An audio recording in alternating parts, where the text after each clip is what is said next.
আপনাদের কাছ থেকে তথ্য পেলে অবশ্যই আমরা এর ক্ষতি দেখব।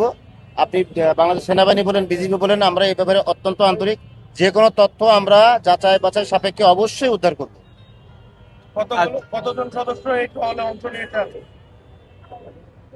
আচ্ছা, আমাদের এটা যেহেতু যৌথ টহল, সকল বাহিনী থেকেই আমাদের এক প্লাটুন এবং এক প্লাটুন করে সদস্য, অফিসার, ফোর্স, গাড়ি সম্মিলিতভাবে এই টহল কার্যক্রম পরিচালিত হয়েছে।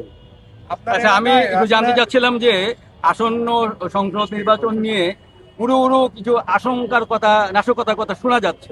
হ্যাঁ, তা আপনারা কি কোনো সোর্স থেকে এরকম কোনো নাশকতা পেয়েছেন কিনা, আর সম্ভাবনা আছে কিনা একটু তোমরা? আমরা সম্মানিত ভোটারদের প্রতি অনুরোধ করেছি যে কোনো ধরনের গুজব, অপপ্রচার, ভ্রান্তিকর তথ্যে আপনারা কান দিবেন না।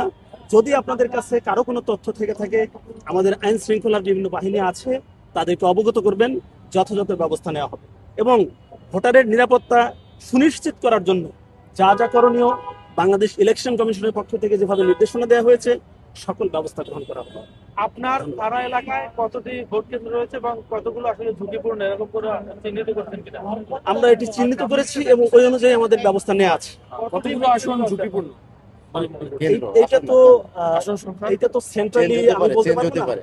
এটা থ্রেড অ্যানালিসিস বিবেচনায় এটি কম বেশি হবে। কতটি ভোট কেন্দ্র আছে আপনার থানা এলাকায়?